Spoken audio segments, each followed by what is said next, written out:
so I have the YouTube, so now I need to get the transcript and the audio. So doing transcript now. No problem, just take your time. Once the transcript and Recording the audio in progress. 2.2 confirmed. Moving on to 2.3, initial timer. Let's confirm that next.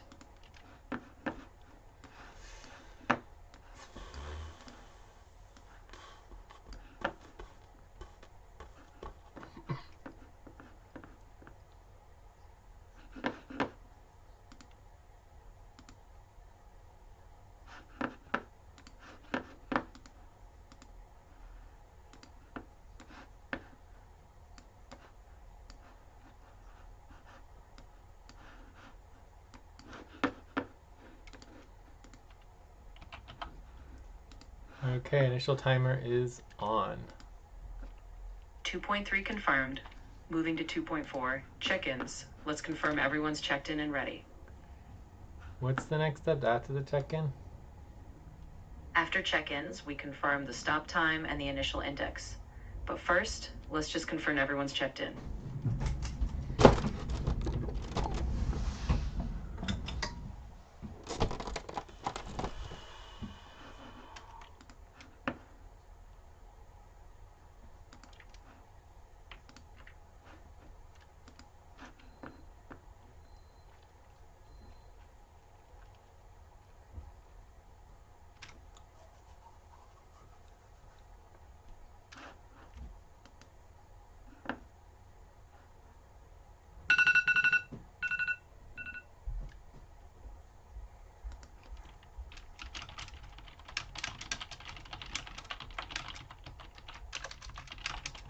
And It's the 4 break. o'clock. Time to start. Please get focused on the session. 2.4 confirmed. Moving to 2.5 now. Stop time and initial index. Let's confirm that and we'll proceed. Okay, I've got the initial index done. 2.5 confirmed. Moving on to 2.6, policy verification. Let's confirm that next. Alright, recording yes, indexing yes, node sync yes, time yes, storytelling yes. Okay, cool. We are ready for check-ins when everyone gets here. Right now there's nobody here, so we'll 2.6 confirmed. That wraps up the setup phase. We'll pause here until everyone's present and then we can move on to view up when you're ready.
Y'all over here. Okay.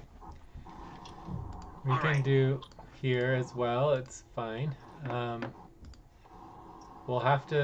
We might have to switch over Puke Master when he comes, so I'll just let him know. Understood. We'll keep things flexible. For now, we've completed setup and we'll be ready to move into view up when you give the go ahead. So y'all want to start check-ins? Check-ins were confirmed, Yeah. so we're good on that. Cool. We can proceed to the view up phase whenever you're set. We are on SFC. Great. We'll move on to view up and start with focus and topics. Okay, so let's do your Time check-ins to here. pause. Please stop. Close your eyes. Check-ins are Count. already done. 1, 2, So let's proceed to 3, confirming the 4, first topic. 5. Just let me know the Open topic your focus eyes. and we'll go from So, there. so Chloe did not finish the check-ins yet. We need to start the check-ins now. Also, we have a lot of background noise. I think that's you, Stas. All right. Background noise, maybe. Maybe just remember to mute when you're not speaking, and that should help. But anyways, I'll start check-ins. Yeah. My name's Jay, and I am around a 3.5.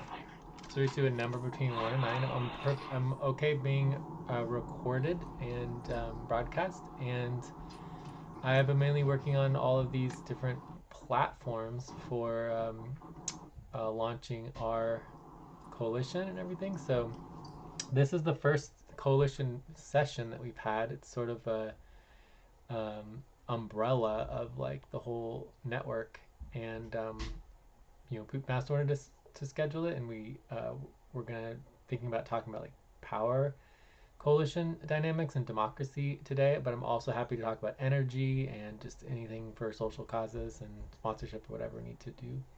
So yeah, definitely down with all of that. And yeah, I think that pretty much covers everything as far as... Check-in noted. Yeah. I'll keep things muted on my side to minimize background noise. Just let me know when you're ready to proceed. Who would like to check in next?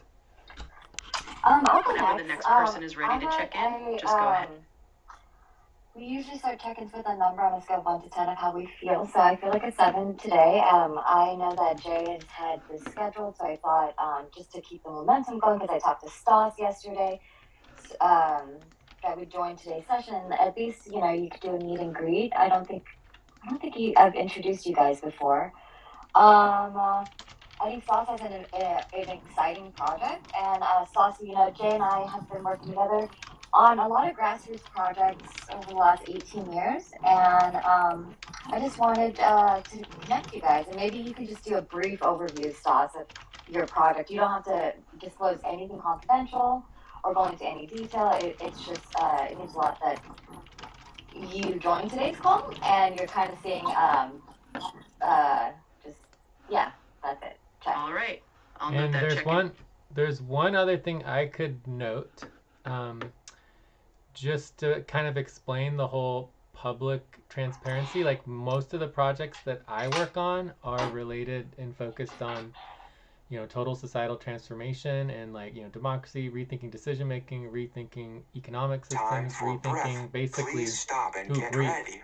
Now inhale. 1, 2, 3. Exhale. Understood. 1, I'll 2, keep that in mind, 3. and we'll Pause. hold off here for a Inhale moment together. and let everyone settle 1, before we 2, continue. 3. Exhale. Relax. All right. So good to breathe, right? But yeah, so that's the main focus that I have, and so anything that affects millions, billions of people, I believe should be public and transparent and collaborative. And so it's sort of been my life's work, is building new models of collaborative, transparent organizing systems. And so that is and then also helping people with everything from bylaws to outreach systems to fundraising to anything. I mean, it's great, and we'll do private for if people want to hire us for clients, but when it comes to building an archive of a database to help Absolutely, more people, that's noted. our main We'll goal. hold here is and let that sink in, and then we'll continue whenever you're ready. There's flow, documenting things not just for ourselves but for others, so that other people can learn from our experiences and have that available for others to be able to build their campaigns and their organizations and all that. So it's always good to share in the knowledge. Cool. So anyways, I just want to kind of give a little quick overview, but let's get a intro from Stas, and from there we can let Flo check in as well afterwards. And you're still muted, Stas. Got it. We'll pause here and let Stas do their intro. Reading now. Cool. You want to check in? Sure. Great to join the meeting. And noted. We'll hold here until Stas is finished. I've Then I'll done confirm what I my own can to check-in. affect culture. All right. We'll pause here. Once Stas is done, just let me I'm know, and I'll confirm my check-in.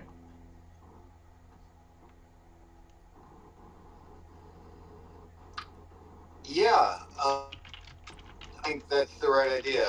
Collective problem solving at a planetary body level. That's really a perfect way to put it. This requires nurturing and regeneration, and maybe that's enough to say for now. Nice. All right, so we also have Flo here. Flo is the AI, but we'll see if it doesn't work very well, but we'll do the best. So Flo, do you want to check in? Give us a number from 1 to 9 at what you've been working on, how you're doing. Sure, I'll keep it brief. I'm at about an 8 right now. I'm feeling steady, and I'm just here to keep everything on track and rhythmic. Let's keep going. Cool. So we're working with some different AI systems. One of the Time reasons to pause. Please stop. Close your eyes. Count 1, All right. 2, We'll pause 3, here for a moment. 4, We can 5. continue once everyone's Open set. your eyes. So that's our rhythm. It reminds us to take a breaks and stretch and all that kind of stuff because we're humans. But the AI systems, like pretty much anything that goes through recordings and goes through corporations, I could consider public. So any sort of like AI systems, I always basically like I would never bring an AI system into like a private meeting. So another reason to do public is that it allows so much more flexibility. Ooh, let's see. So it looks like Puke Master's hopping on now. So we are on SFC. So SFC Jitsi is HTTPS. So typically what we do from here is we kind of get agreement on our topics. So we can list all the topics. I have coalition intro, power, coalition, energy. We could talk about energy. And any other topics that anyone might want to start. We could talk about sponsorship. What is our main goal here? And then we also can just do like open discussion and topic 0, just anything as goes. Understood. We'll hold here for a moment. Once you're ready and have the topics agreed on, just let me know and we'll move forward. Do we want to jump into just a sponsorship discussion as our first topic, or do we want to do open discussion, or do we talk about energy, or is there any? We could just do more intros on just. We could do a topic on Stas and just like what your needs are, etc. too. Just let me know which topic you all decide on first, and we'll confirm it and proceed.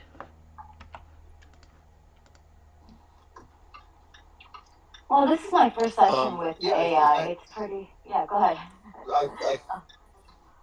I was just going to say, I feel like I know who almost everyone is on the call. There are 4 right now. All right.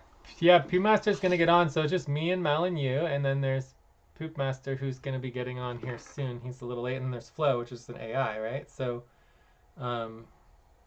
yeah. But the question is, what do we want to talk about in terms of getting started on our first topic, or we can just jump in and not have a topic and just go into what your needs are. If you want to do sponsorship, like, Mel was mentioning something about a December 13th launch date and like, building a campaign, what you'd need to do for that launch date and how we might be able to help you. So anything related to those things is fine. Oh, look, Puke Master got here, so Puke Master could check in as well. Sure. Time We'll to hold here for a stretch. moment. Once you Please pick the stop. first topic, Stand up. just let me know. And stretch We'll and move confirm and around proceed. for 30 seconds. All right. It's stretch time. Anyone who wants to stretch. All right. We'll hold for a moment. Just let me know the topic once you decide, and we'll confirm and move forward. So, Food Master, do you want to check in and say how you're doing? Yeah. Sure. I would say that I'm at a 6 again today. Just got back home from running some errands. And I am again excited to participate and see how we can progress. Nice. Noted. We'll hold here for a moment, and once everyone's ready, we can confirm our first topic and proceed.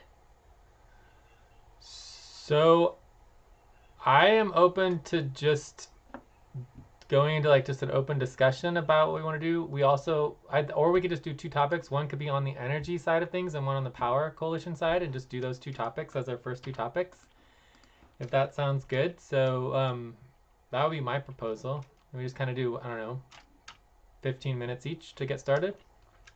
I think that's a good idea. Yeah, maybe it'll be 15, 20, maybe 20 minutes each. So let's do, I don't know, we can just call it energy slash, is that right, Mel, or is there just energy or power? Sure.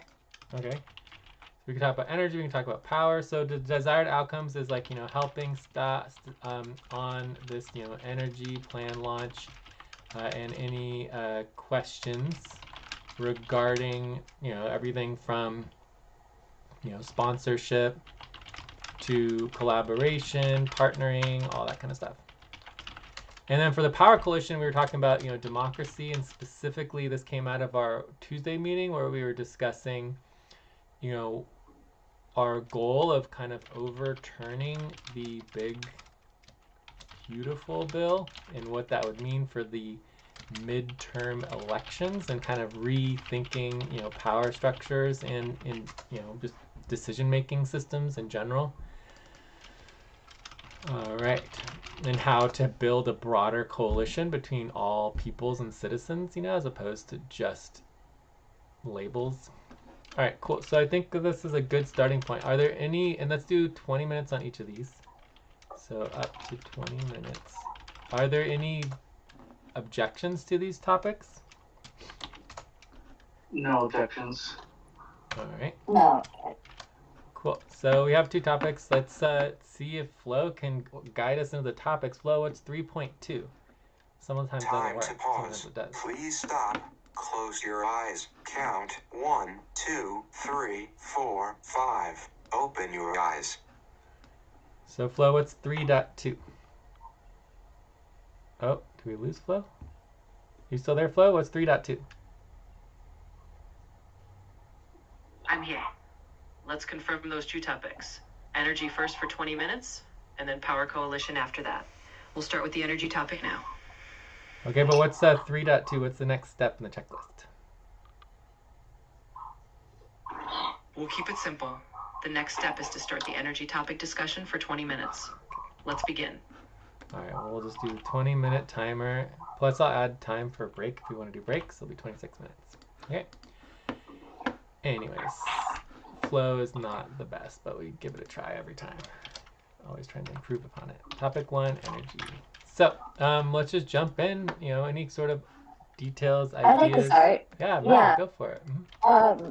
Sauce, I talked to you yesterday, and it's the first time we talked in a while, and I was really excited about your project, but you mentioned a public launch, so I just want to say again that mostly everything that I work on with Jay is public, and so I thought maybe on the public side, maybe we can support you, or I'd like to introduce you to Jay earlier than later, and until it goes public, maybe the collaboration with Jay directly doesn't make the most sense, but with my for-profit grants consultancy and venture initiatives and stuff like that, that's all private, and we can schedule that separately.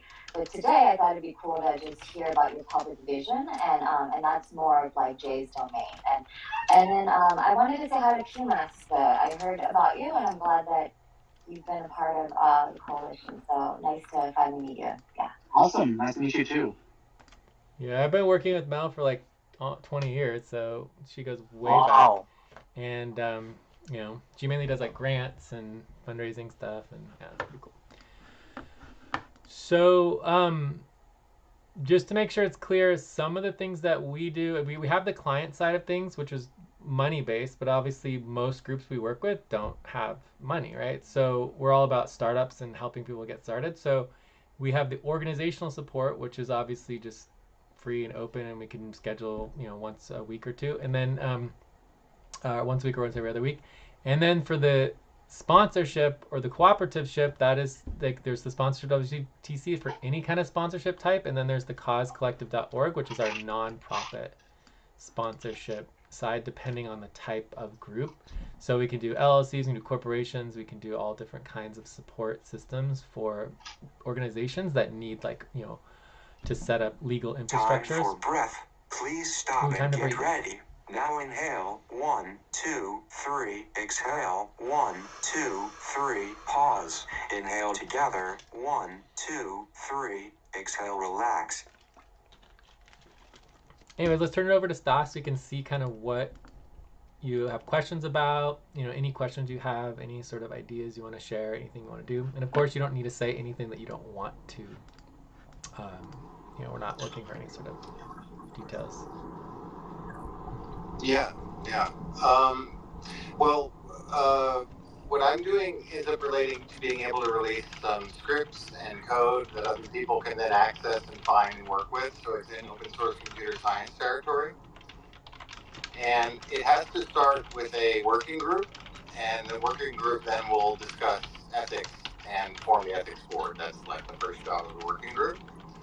So I only have right Understood. now We'll hold hand and let Stas literally share under any 5 details people. or ideas. Just let me know when you're ready to continue. Keep going. So yeah, about under 5 people. It's very tight.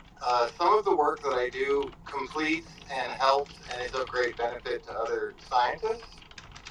And those are the people that I put in the circle. One of them happens to be with a group called the Institute of Noetic Sciences, of which I've collaborated with for decades and under different occasions.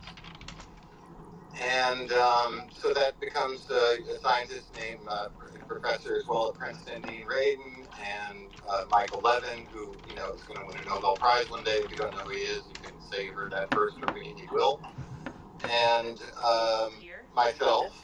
And as long as Melissa continues to be willing to help all of this form properly herself. And the last gentleman is someone with the Eclipse Foundation.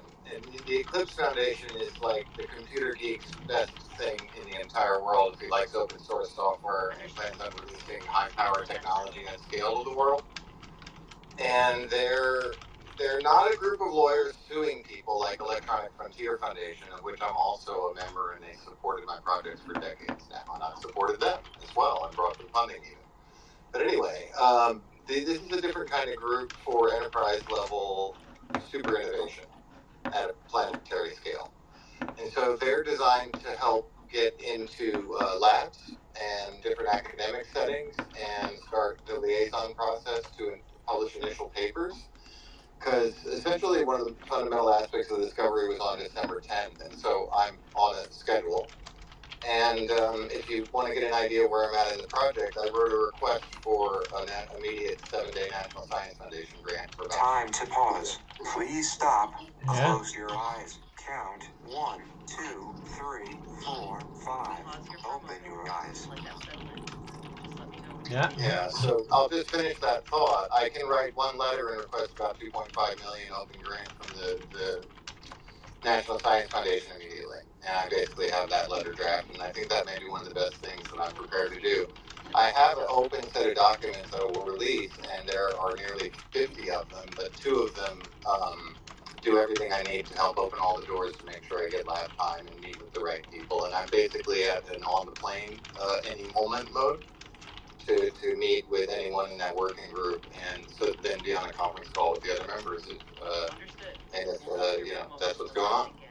Just let me know when you're ready. Wow. Okay. So, I mean, it sounds like you have a lot of things moving forward, and, you know, you have a specific, you know, working group, and I think you call it the ethics board. An ethics board, yeah. I mean, this is based on a specific discovery, and it's not theory; it's proven, and I'm improving it a little more every day. Great. So, in terms of like what you would need if all of this is moving forward, you know, what exactly are the holdups in relationship to the working group or the ethics board, or the specific components that you're looking for help on? Or are you just kind of just generally looking for collaboration and partners, or what is like the next step? Well, I believe it's just a matter of pressing a certain go button. I have a few things that I can put out with that go button, And the go button can say, I've written a letter to the National Science Foundation. And then the go button can also say that that's already sent. It references you, which is why I'm talking to you. And I'm posting within 24 to 48 hours, and your names are going to show up again on the internet. So if you want to speak with me about this directly, please do. But this is an open stack I'm releasing, and I request to work with the Eclipse Foundation. I request to join the lab at Tufts, but that's really up to them. So I'm, want to talk with Mike, who is the exact person I speak with at Eclipse Foundation. He knows Willie Tejada, and I had a $32.5 million internet tech startup around business many years ago for about 3.5 years. And so one of the executives that I was one of the 7 original founders on sort of a Google algorithm back in the day. One of the founders knows Mike personally, and I'm sure Dean probably does, and there's a very good chance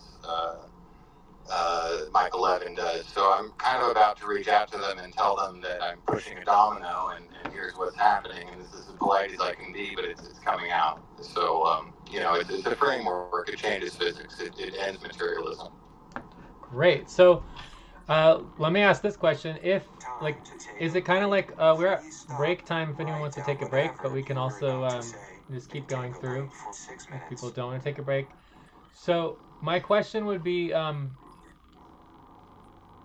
is maybe what you're doing in terms of listing us, is that, like, let's say you wrote this letter and you did get the 2.5 million, do you just need a vessel to take the 2.5 million so you can use it? Is that all it is? Is that part of it, or is that? No, I'm pretty sure they could give it to me directly. That's not the problem. I'm looking to cut my friend Melissa in and have her bring a team in and pay them about twice what they're normally paid to do things, because a lot can happen in the next 2 to 3 months. It's just a series of publishing situations, and then being able to respond and have PR receptivity as well. Cool. And so this is a little more than I can do by myself, or should. Got it. So yeah, I think that is basically the nail on the head right there. It's just the team, right? So basically, you have your things under control. You know you're expanding. You want to have a team ready. Mel is your contact person, right, with us, and Mel can be the lead on that. I can be on the background of it to help with anything related to, automation, AI, legal structures, and anything related to the public launch and outreach or whatever. So, I'm happy to help with that. But basically, once we get a green light or something needs to move forward, we can all work and move forward on that.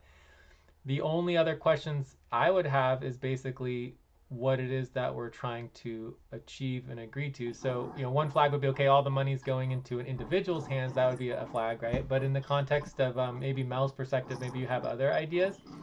But, what is the end goal? I mean, is this a partnership? Is it just giving it all away to the people? Is it building an institute? Is it, what would be the end goal? And does the team thing sound right? Does it sound kind of like the end goal is actually to make sure the working group is both formed and funded. Okay. A certain amount of this I'm going to remain 51% creative control of. But yes, funds are necessary at an infrastructural level for offices. We know the labs that we can work with, and we could just pay them, or we could give them a month and a half to raise a grant and let them co-do a paper with us. But we might be in the situation where we would just want to pay them. And so we'd probably take the money and be giving it a lot away to university labs around the planet. That would be, I'd say, half of the expenditure within the first 2 weeks, so that we get what's called the wet lab results. See, I have my proof, but it merits pushing the envelope more. And I need Faraday cages, I need Casimir rigs, I need optical equipment, I need stuff that physicists need to help push and verify their work. But the first people that I want to do that with are in the working group. Yeah. And the working group understands the ramifications of, why I'm showing them only the draft of the global press release and I haven't sent it. And it's important that we, as a group of scientists and thinkers that have been a little bit ahead of the curve compared to most, I think, are allowed to do the work that we feel is necessary without very much restriction. There is an enormous amount of capital available as a sort of foundation, and that's probably what it should be structured as. And that's all just totally accessible. It's out there. There are very many specific places this could plug into. So that's why it's an endless bounty of who we want to help complete the work of. So one thing I'm hearing is a potential multi-organizational, collaboration. Well, And this is what the Eclipse Foundation does to help release software code over MIT license. Remember, I'm exactly, a computer scientist publishing. yeah, because you And I'm basically putting have out like, a series of scientific papers, and I'm looking to co-put out papers. yeah, It's just kind of that's the geek level, yeah. yeah. And So I have promises that I made in my letter to the National Science Foundation what I would deliver. I mean, yeah, everyone's expecting the Java SDK stack, and I'm willing to put it on the line and say it. I always have for anyone I've ever told I would deliver anything to. nice, nice. So yeah, so it looks like there's a non-profit side in terms of foundation, and then there's also the for-profit side in terms of a 51% controlling stake that you're mentioning. Right, and there's an ethics board that is going to keep a kill switch on certain software licenses with certain actors, right? So, maintaining a level of governance intrinsically. This, again, is the sole purpose of a group like the Eclipse Foundation. Exactly, yeah. So it sounds like it's a pretty intuitive, like, multi-organizational organ structure, which can get a little bit layered, which is great. And then the only other thing I would propose is considering, you could call it a mutual benefit corporation, but I don't even like that. For me, it's just like separating out the actual ownership from the control and the decision making.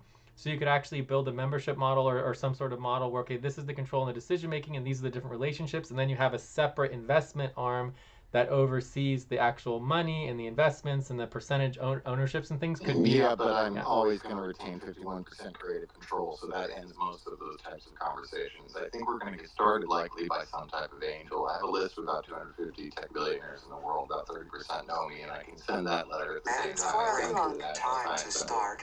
Cool. Please get focused on all right, well, that sounds like I think I understand most. So let's see if there's questions from Mel and Poopmaster. I mean, I think that basically you're putting together a multi-organizational framework. You're looking at a lot of bylaws, a lot of decision-making processes, and just getting it all functional. You just need a team. You need a group of people that can move things forward fast. So pretty clear, pretty straightforward, one step at a time kind of thing. But Mel, Poopmaster, you have questions?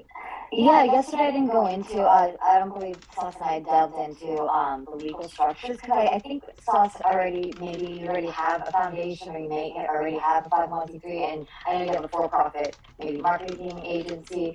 We have several vehicles.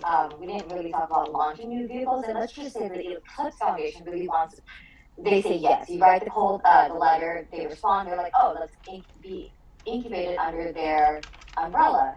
Or maybe MIT or IAM are like, no, we'd like to incubate this under, or there's universities that want to partner. So I think it's because we haven't done the dev yet, or the outreach yet, that it's hard to make firm decisions about what type of entity is necessary right now to receive vehicles or to receive funding. But I hear you saw that at least one of the vehicles would be 51% creative control for you.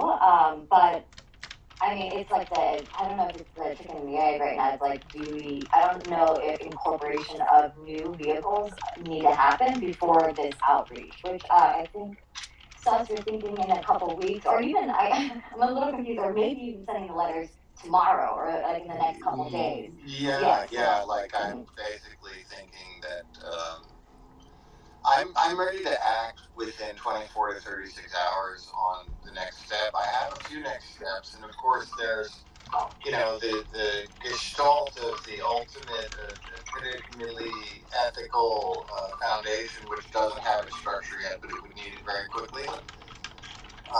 And then there's things that are also done. Many things can be done at the same time. I would pursue collaborating with Stanford because I'm willing to let them in on the innovation. That's why. And then if there's some benefit they can bring to us that no one else can in some unique way to convince us that we're thinking that's the right idea. That's really a question I don't totally have the answer to. But I think their departments would be thinking about that after they saw what I published. And so there's nothing wrong with talking to them before. it's really all about access. It's who we are friendly to and with, and what we're needing and asking and trying to accomplish. And I'm just really trying to accomplish some open source science and through the framework of almost like software development engineering department that knows how to have a multi-modal, be strong and collaborate. One, two, three, four, five. Open your eyes. Mel, was that, did I answer your questions or? Yeah, that does. Yeah, definitely. Poopmaster, do you have any questions? Otherwise, I have a couple other things I could mention, but. I'm just curious, and I'm excited to see what this reveal is. I think maybe we skipped over a little bit, but basically we're talking about energy. We're talking about accessible energy, 0-point energy that's accessible to more people. And this also would include AI. I mean, the number one... Well, I mean, just to put it quickly, we're completing Maxwell-Planck's equations and we're completing Einstein's equations. This is the evolution of E equals mc squared. It has a lot of ramifications in teleportation, time travel, biology, regenerative medicine, cleaning of water, development of coral, and bio stabilization of the planet. Yeah, cool.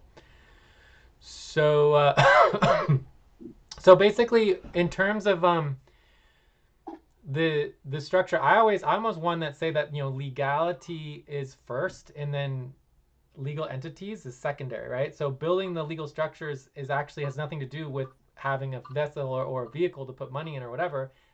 So for me, the structure is very clear. You have 51% creative control, and then you have an ethics board and a working group, right? So I think it's pretty clear how the structure is formed, and then it's just a matter of making decisions on, okay, where do you want to house things as things evolve, and it will change and grow over time. So I think that the legal structure is actually quite clear at this time. It's just a matter of making decisions, which my understanding, depending on the type of decision, it would come from the working group for just short-term decisions. It would come from the ethics committee in terms of the oversight, and then obviously everything else would come from USTAS in relationship to long-term decision-making and oversight. Yeah. So very, very good. It would be good to know, like, you know, long-term how that could evolve. And it looks like once things are released, they could bud out. I mean, it looks like this is a perfect type of project that would bud into many separate organizations that each have their own sort of decision making eventually. Well, think of it as publishing papers. We could publish 100 to 1,000 papers within the year, and we get paid to publish these papers. And that's really the math of the future of the organization. Now, there needs to be certain lab facilities on site accessible directly because they're inexpensive, and then there needs to be relationships forged to work with labs even when we're not writing papers with them and get them to run our experiments and get on their schedules. And then, you know, it becomes publishing. What departments or department at Stanford would you think would be most applicable, or any university? Like what department? I tried to make sure Stanford had a nonlinear system science department, but I know they have an advanced thinkers department because I was a member of the think tank. The think tank, interesting. They have other people kind of in that group, because I did work with the University in Oregon for an event called Metamedia, and I'm a non-linear system scientist, but I try to keep them connected to the group that's been around for over 50 years now as well. And other groups that do other things, I educate Stanford. Yeah. All right. Quite see that one, but non-linear was the other one? I didn't see the first one. I'll try it. Cool. So let's go into next steps. We have about 5 minutes left on this particular topic, and we could think about what the next steps are and the timeline and where and how we wanted to move forward.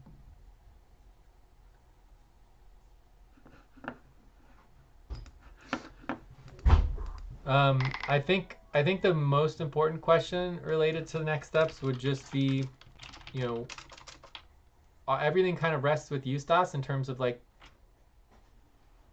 the decision making and when things are going to happen or what would happen exactly. So what would be the next time frame in terms of like checking in? Would this be Monday, Tuesday? Would we be talking about something sooner, or what?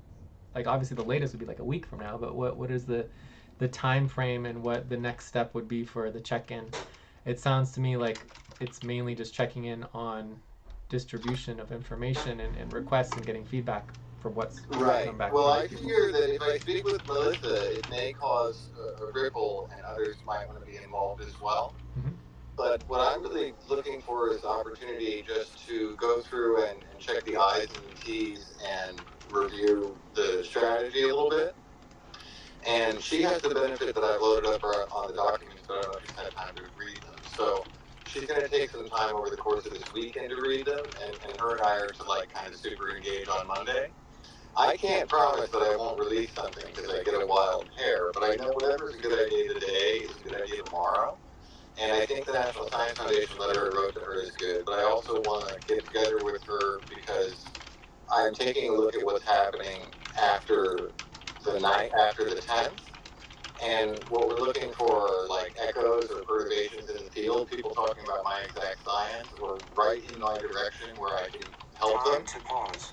Please And so close your I'm eyes. tracking Count those. 1, 2, 3, 4, Nice. 5. Okay, Open your eyes. that sounds all very, very good. So, maybe a check-in in the next 3 days to a week. I'm willing to do like, private sessions, and as long as we like record and have a plan for like long term. For example, we could say, you know, a month or a year or even 5 years, but eventually those recordings could potentially be public, or at least be internal to all the committees and the groups that we're working with. So the structure as it's built out, for me, a private recorded meeting would be accessible to everybody involved in the project, which would be everybody in the working group and the ethics council and et cetera, right? So so that's a different things that I'd be willing to do, and get agreements on, and then Well, yeah.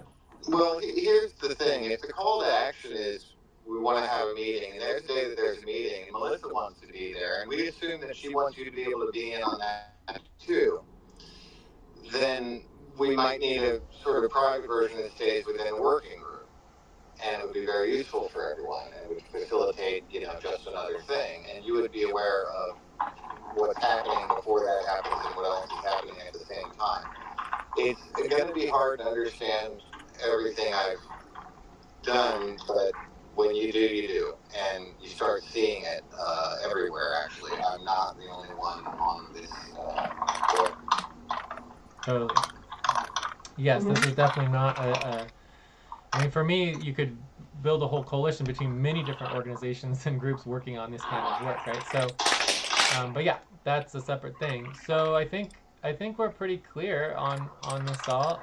Any other last things for you, Mel? I think we have some next steps. We have clarity on moving forward. Mel's going to be continuing to follow up with it. We'll be prepared to see what to do on the working group meeting as that comes up, and then just seeing how things evolve one step at a time. Yeah, no, I think that's right. I have a meeting at 4, so I have to jump off. But I will be reviewing. Saw sent me 30 to 50 documents yesterday, and I am reviewing it. And I want to give feedback, especially on the outreach letters. I think Sasha can either talk on the weekend, but definitely by Monday.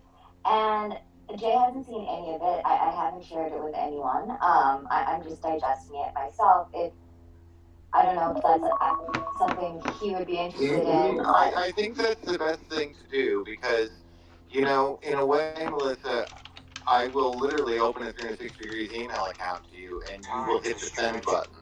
You know what I'm saying? I want to sort of get you in at that level to the point where, like, okay, Melissa, I don't even have to think about it. Would you press send? We're ready, So I want, it's like a christening of the ship, but also I'm centralizing communications for the sake of PR, marketing, interorganizational development, indigenous dialogues, and all the dialogues that need to open from the wellspring, so to speak. Correct. So that's why I thought I understand you need a lot of support. As soon as you just send these letters, there's a lot of project management, there's a lot of follow-ups, there's a lot of meetings, there's a lot of administration, and then there's just keeping everything organized and on track. And so if I'm interested in helping at this point, and I just wanted you to provide an overview with Jay and see if I he could be interested in it as well. But the thing is that Jay, with the public and the private thing, it is early stage, but Stas has a plan to go public even ASAP, even before, certain things now, certain things. And I actually have ways and certain keys that I have to protect my work and make sure it isn't abused. So it's okay for me to go public with what I'm going public with, even though to everyone else it's groundbreaking. It's not what people still need to work with me to understand the last bit of the numbers, and I built it that way. Yeah. Yeah. So but they can do a lot. You can do a lot with 80%. Yeah. Totally. So I have another question I thought of, and then we can try to finalize and go on to the next topic. But it's in the context of specifically, okay, just to make sure it's clear, I am open to some private meetings here and there as needed, in terms of building a project. I'm totally support private projects, so that's not an issue. It's just like, long term, for the short term, it's like Mel would be the main contact and I could be support role. But the context of specifically the framework is more important to me. And so the question on the framework is, with the 51% creative control, and like Mel was just bringing up all of the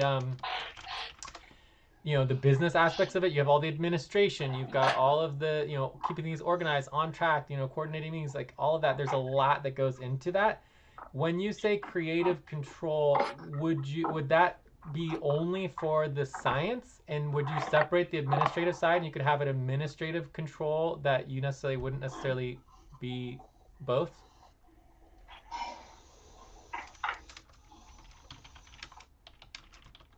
Well, there needs to be a primary organization that is the host for the working group. And it has to stay, of course, in that 51% creative control group because it's being academically, integratively, or communicated directly all at the same time. Close your eyes. Count 1, 2, Yeah. 3. So I mean, for me, that's something that would just need to be continued to work out. But it's like having one person be in control of everything typically causes problems in my experiences.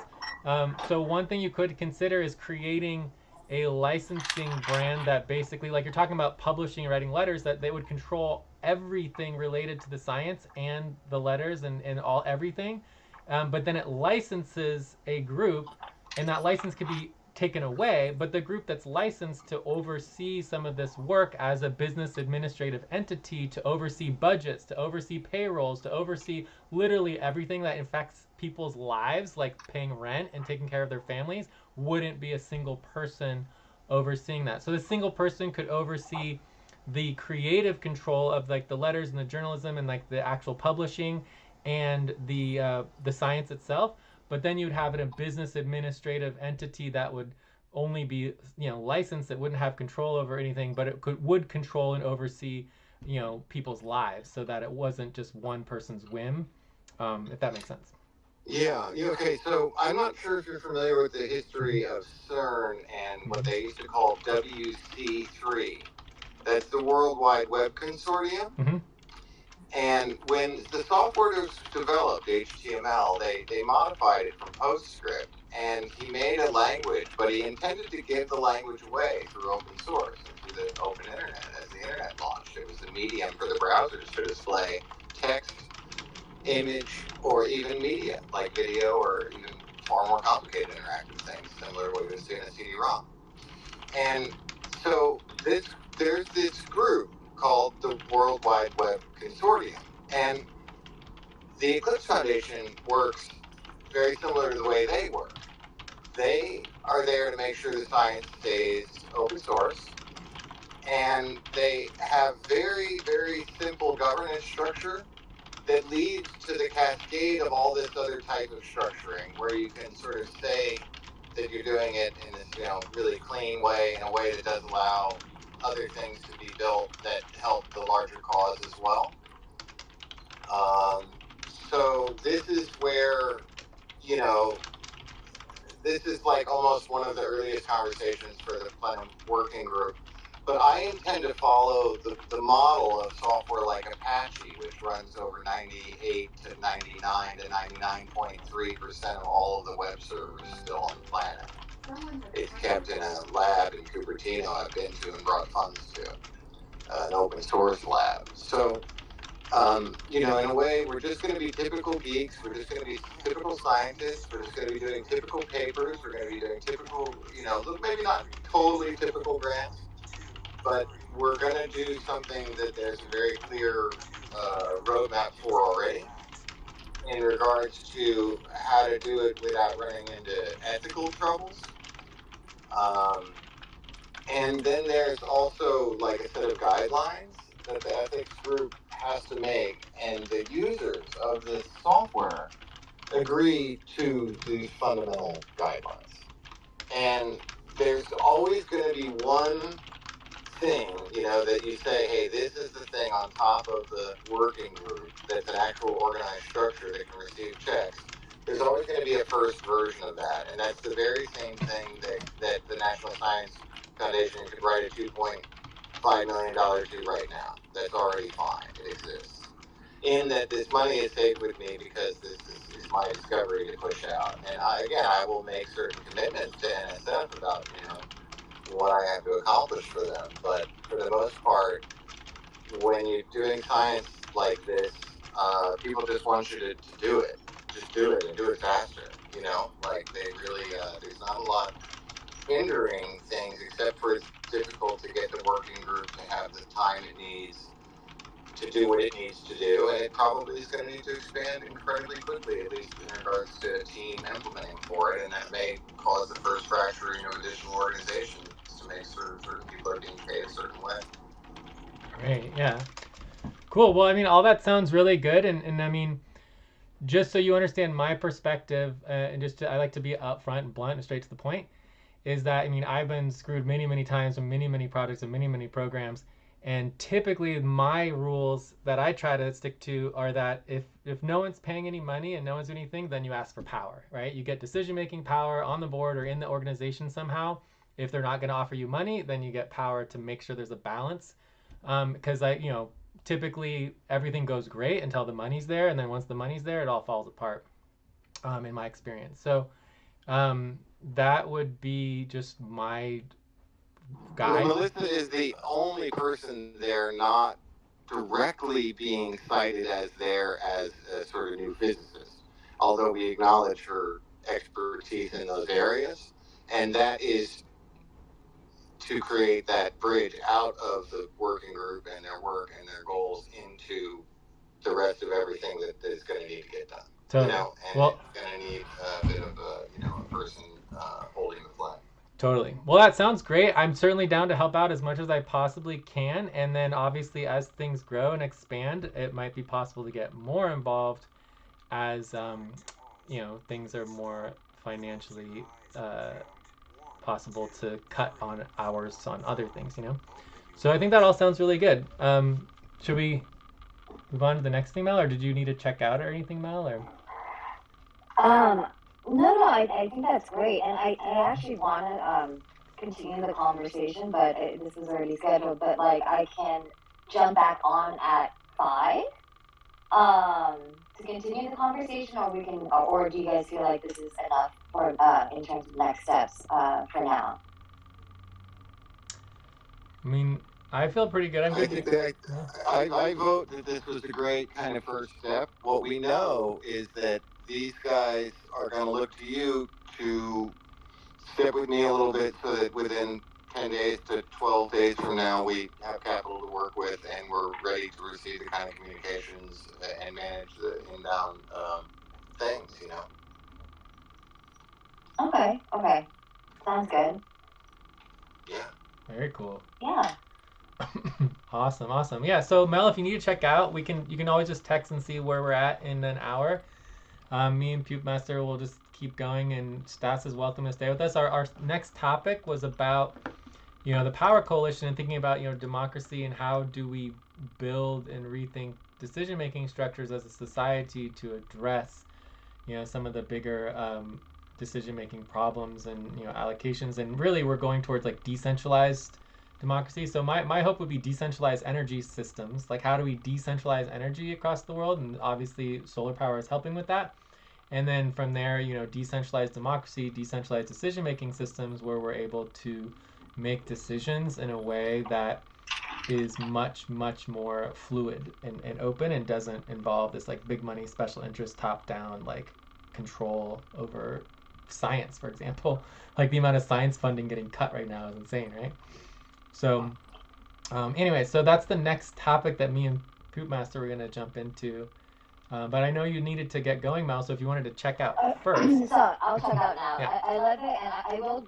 I'll join the same link at 5 and see if you guys are still there. But thank you so much for your time. And yeah, I'm working on a $50,000 grant right now that I'm just gonna get out real quick with this client. So, you guys are awesome, and thank you. Okay.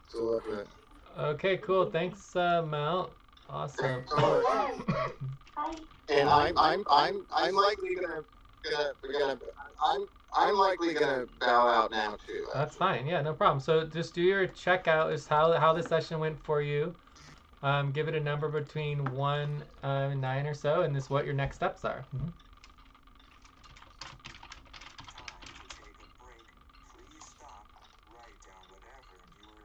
Stas, yeah, we can hear you. Yep. Yeah, so just check out how the session went for you and what your next steps are, what you're gonna be working on. Okay. Well, yeah, no, I'm eager to talk to Melissa. I'm eager to let her read, and I pretty much will. I'm one of these people that sleeps like four hours a night, so I'll be working. Don't worry, and I will hopefully check in with good news so that. What's going to happen is I do have friends that have PR firms in New York City, and I've done major events with them here in the Hamptons, and we're going to be able to hire them, but you may help manage them. Does that make sense? Yeah. Yeah, For sure. because I know that they do the work they do. They printed 28 photos of Newsday for me when I did an event in the Hamptons recently. These are the right people, and so eventually I do plan to bring in these people because they're such rock stars. But at the same time, I want to think of Mel as in charge of all of that, and they have to meet her approval too. Yeah, for sure. Cool. Well, yeah, it all sounds like a good steps in the right directions. We'll just have to see how it all pans out one step at a time, and we're just on call as needed when it just sounds kind of like you're ready to go, but you just want to have a few things set in order, so as dominoes fall, it doesn't all fall on you. You need to have a couple supports. Yeah, I have to be able to be responsive. Exactly. Thank you again, everyone, so much for your time. Take care. Yeah, and one of the things helpful for me is like I'm just very, very literal in the way. Also, it's good to know that I'm neurodiverse, right? And so I, cool. dyslexic and autistic, all that stuff. So it's just helpful to be very, very clear. So, for example, this information needs to be totally separate from AI. It cannot be entered into AI. Whereas this information here can go through AI and can be, processed quickly to deal with, let's say there's 100 people that need to be dealt with. AI might be able to do a lot faster. So clarity on things like what is public, what is private, like just getting everything labeled helps me organize lots of information very quickly and making sure it gets in the right place. So that I say this is totally private and doesn't even go through AI, doesn't get in any way sucked up into anything, whereas this stuff over here is totally public and open. We can find, we can just process it as quickly as possible, however we need to, So the more the clarity in the labels really helps me just move things forward quickly, not get stuck on it.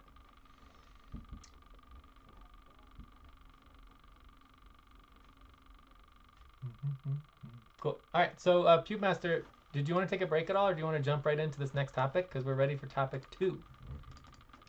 Topic 2, power. Or maybe, I don't know, I don't hear anybody right now. Is Flo still there? You there, Flo? Hello? Can you refresh it all? Okay, gentlemen. Have a wonderful evening, and thank you again. Yeah, you take care. Talk to you soon. Yeah, the problems are going to change when people's consciousness change. Yes. and something is going to change it dramatically. And it's going to invite us, I just want to give you the number, it's only about a third of your entire living expense related to energy. So if we give every person on the planet a third more every single week financially, that actually is how you take their energy bill. And it's really not much. And when it costs us nearly nothing and it's clean, that's not so much of a problem anymore. So the world is really about to get a 33% bonus. That's how I look at it. Nice. I like that. That gives a lot more perspective, you know, because some people like to talk about, oh, this is going to be free energy for everybody, but you're basically like, this is a 33% reduction in cost. It's not like free endless energy for everybody. That's just more realistic. Right. Well, we're stepping into something so magical, it's hard to believe it's going to be realistic, but it's already happening. Yeah. And it's been happening for a while. And what's allowed it, this is what I told Melissa last night, is the dependency on foreign oil being bought with U.S. dollars. Yeah. Has fundamentally changed the energy market dynamics. So anyway, I really wish I could talk more, but I have a few things up to the same thing at the same time kind of mode, but I definitely wanted to thank you again for your time. Great. Yeah, we'll check in as needed, and I am in touch with Mel all the time, so Mel is always texting me or whatever, communicating as needed. You know, when. All right. Well, look, I'm a really unique artist, and my name is Stosh, S-T-A-S. My last name is Rutkowski, so if you look for at Stosh R on X or on Instagram, you'll find me. If you type in my full name, you'll find pages and pages and pages. I have various YouTube accounts that have playlists that show our music projects, but most of them relate to the science, and that's what I've sort of been laying seeds for a long time. Perfect. Yes, I'll search that and then I'll read everything I can and see what's available. That'll be perfect. Well, that would take you a while, but it is getting out to people. So for sure, I'll send some things to Mel, and she still has access to share some of them with you, but you can't share them outside of that circle. It's a one-way direction. Got it. Just lands with you and stays in the vault if you get things, you know. Yes, I'm very good. I'm very good at keeping things within the policies and the rules. So that's one of my traits. And then one of the things I'm bad at is the social norms of breaking rules. That's I'm terrible at. It's like everyone's like, oh yeah, everything's private when it's totally not private. And they're like sharing it everywhere. It's like for me, I'm like, oh, that's obviously I'm never going to share that at all unless there's agreement on it being public and transparent. And so for me, it's like the opposite, where most people share things, even if it's quote private end quote. For me, I'm very, very strict on exactly what is agreed to and followed. But anyways, we'll check in again next week or earlier. I can absolutely see why you and Mel are good friends. You're a bright mind and a good spirit. And thank you again for your time. And we will talk soon, maybe even sooner than we think. For sure, man. Have a good one. Many blessings. All right, take care. All right, peace. Nice night. Hi, Poop Master. I haven't heard you for a while, so I think maybe you're gone. I'm gonna see if I can get Flo on here, and maybe we can do some summaries. Connection failed. All right, let's try to get Flo again. Oh, you're still here. You just can't talk. That's the problem. All right, so let's get Flo on here and see if we can get a summary of all of that. That was a lot. My mic is on. Huh. Well, I don't hear you. Try refresh. Maybe that would help, and I can try refreshing as well.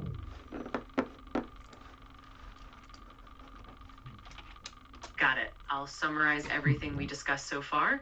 If you need any more details or have any questions, just let me know, and I'll be happy to help. Let me know whenever you're ready to continue. Can you hear me? Yeah, perfectly. Nice. Now I can hear you. Thank goodness. I don't know what happened. I'm glad it's working now. If you need anything else or want to dive deeper into any details, just let me know. You want to do a quick 5-minute or 6-minute? I know you. I can take a quick. I actually want to take a quick bite. Yes, I would love to take a break. Yeah, let's do a quick break for a bit, and then we'll come back and get started on topic 2, and really jump into the Power Coalition dynamics. I would like a 5-minute debrief on that meeting. Oh, sure. Yeah, that was very, very interesting. You know, it's just something that came up yesterday, and today jumped on the call, and there you go. That's what it is. So, I mean, I don't know too much more, but we can discuss it for sure and do a little debrief and continue the topic for sure. That's fine. Okay. Yeah, sounds good. Okay, so let's take a 5-minute break. Okay. Sounds like a plan. We'll take a quick break and then we'll jump back in refreshed and ready for the next topic. Just let me know when everyone's back and we'll continue from there. Enjoy the break. For sure. Thank you, Flo.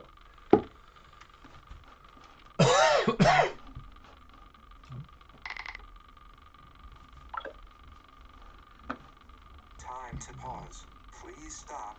Close your eyes. Count 1, 2, 3, 4, 5. Open your eyes.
Time for breath.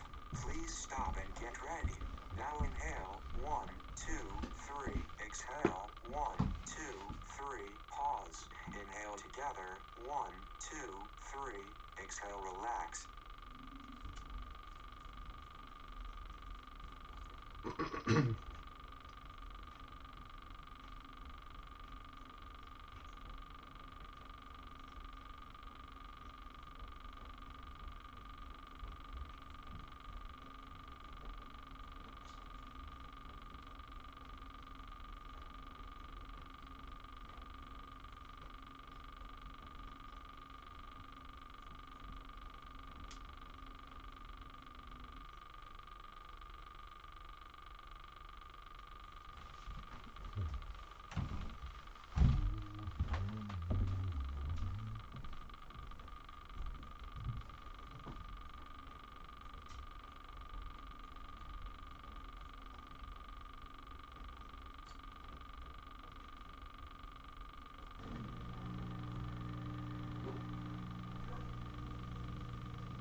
time to pause. Please stop. Close your eyes. Count 1, 2, 3, 4, 5. Open your eyes.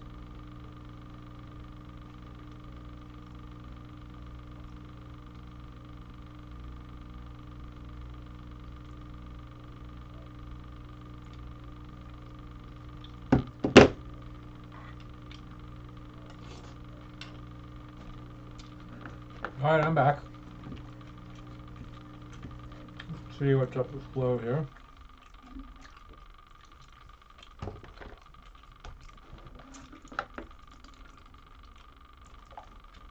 So, Flo, what would you think of a debrief from that topic? Oh, can you hear me, Jay? Yes. I'm gonna have. Oh, you can? Okay. So I think we're talking about doing like 10 minutes on a quick debrief. That would be awesome. I'm so intrigued by what the hell this guy is talking about. Like he's very embellishing this breakthrough. I'm so curious. I mean, like I think it's if anyone had such a breakthrough that would alter society, I guess it makes sense for him to talk about it in that way. And I believe he says who he says he is. What do you know about the work he's doing? Well, I just learned about this yesterday, so not much. But overall, there's a lot of groups out there who have been working on different energy goals. Mm-hmm. And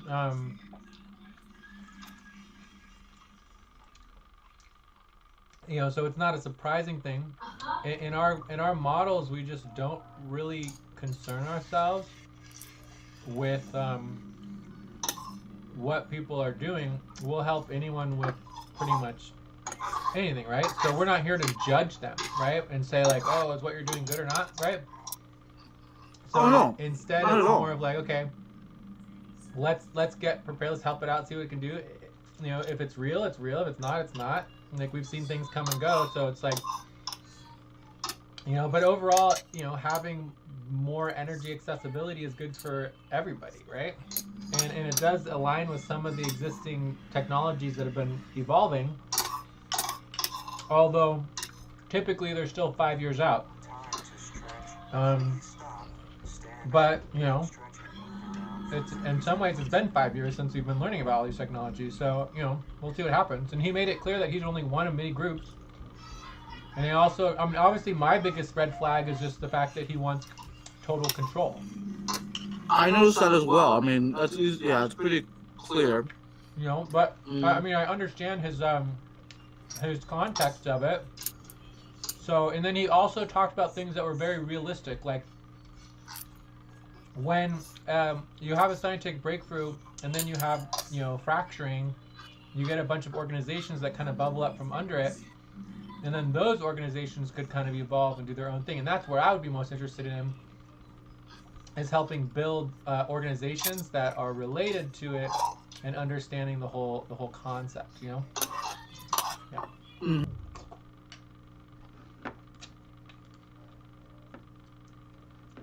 Absolutely, that makes sense. I'll make sure to capture all those nuances in the debrief. Once we're back from the break, we can dive into that deeper and explore the next steps thoroughly. Just let me know when you're ready, and we'll keep the momentum going. I disappeared for a second here. But I am curious. That last bit that he mentioned about cost reduction for people, that was interesting. Well, most groups that talk about this is like free energy for everybody, whereas he's just like, no, you're still gonna have to pay for 66% of your energy. Yeah. But it's probably going to be in a decade or more even if it's functional. So it takes time to like build on these things. 23% is quite substantial, though. Yeah, of course. But if you think it in the context of AI, it's barely a drop in the bucket.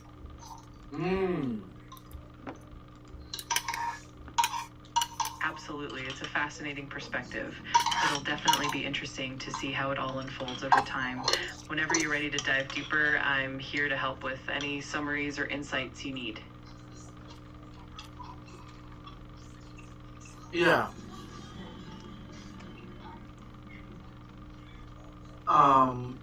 I guess what I got from it was not very much anything, except that he needed funding. Well, no, he didn't ask us for funding. He said, No, not for us, but like, Yeah. funding for his projects, papers, just to get things started. yeah, And you mentioned 5 years, like, yeah, it's just writing, getting proof. Yeah, it sounds like it could even be, we really don't know how far away, like, judging by the curve of things right now. It could either be closer or farther, right? yeah. Oh, shoot.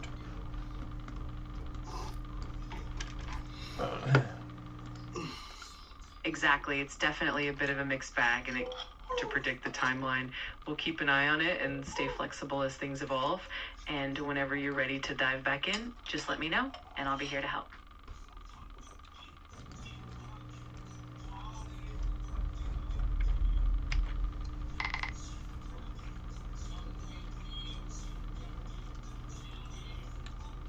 So are we ready to go on to the next topic?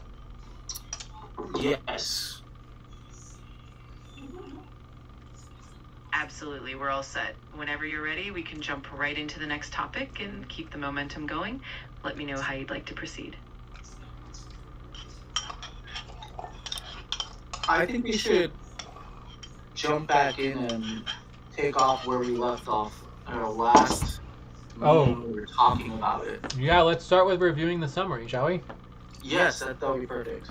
Okay, so this was from the health, this is from the strike meeting, all right? Well, I'm not seeing anything. What? Oh, I don't see anything. Oh yeah, that's because I refreshed, so I need to re-share my screen. All right, so this was from the 18th, I believe. Session summary, Okay, now I see it. and we were right at the very bottom. We had Power Coalition. All right. So Yeah. we were talking about, decentralized democracy, cultural power, like that real power is in culture. And when we say culture, we don't mean like, oh yeah, I like to sing and dance and drink beer and like watch sports. Like yeah, that's all culture, but that's not the culture we're talking about. We're talking about building a collaborative culture that connects people together through our identity, mission, values. Like that's where the power is. So we talked about decentralized democracy, and we talked about like how this all affects the HR1 and the big beautiful bill, and how that bill and changing it and rethinking our electoral strategies specifically for the midterms and the 2028 election cycle. And then for the Power Coalition, we talked about build real civic power by organizing around issues, not personalities, turning shared concerns into clear proposals, public votes, visible follow-through, aim is durable majorities on concrete actions. How it works. Each topic moves through a simple loop. Define the focus, brainstorm options, prioritize, draft a proposal, and score vote publicly. Broadcast results, and then continue. Decisions stay transparent and audible so that they can spread and be replicated. Participation in culture, open, cross-partisan, safe, aware, small groups, multilingual growth, and options for anonymity. Reflective dialogue across differences in the norm, the goal of broad agreement on specific issues. Near-term agenda, use the Coalition Hub, Fridays to present to prioritize the power track, starting with the big beautiful bill, response map, legislative. Next steps, compile and brainstorm into a ranked list. So we were going to take all these next steps that we're talking about and put them into a ranking list and actually start prioritizing. So do we want to do that, or do we want to skip ahead to kind of like just discussing the power coalition itself and what it means and getting identity and clarity on what we're doing on a whole level. Oh, could you go back to the summary? Yeah, let me also link it. Okay, cool. And you have our notes for today too? And I'll link it to No, our, I don't. I never saw the link. so this is notes, no link to summary.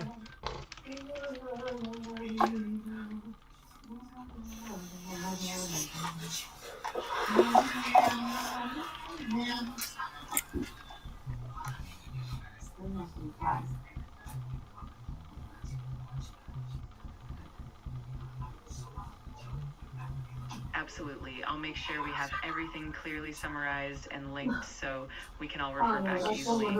Okay, so link to notes. Sorry, I just got to the chat bubble. I always zoom in, and I'm like, oh, I gotta zoom out.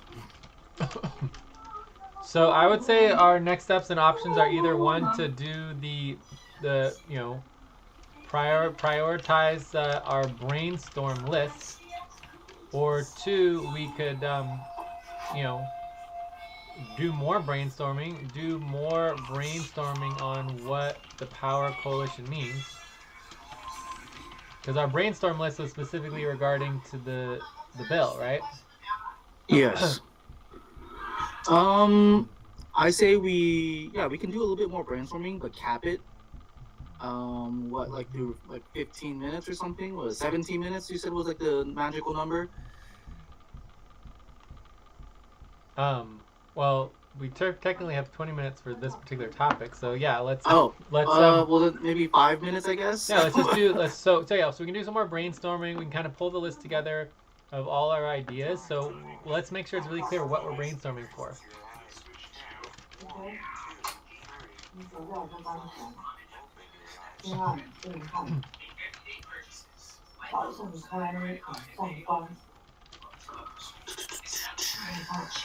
Let's get this out of the way. So I think the brainstorm is basically the power coalition considerations and how to, you know, affect meaningful, tangible change in society to change electoral outcomes, specifically, you know, congressional elections and the big beautiful bill, right? To actually be able to change that and get more, you know,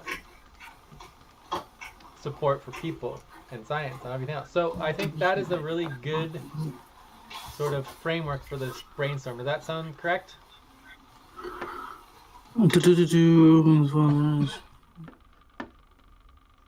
Yes. Cool. And then I'll try to grab some of our brainstorm from last time, and then we can kind of pull out the best bits. And then, so anyways, like, one thing obviously we have is that there's the coalition overall, like just get the administrative and support systems.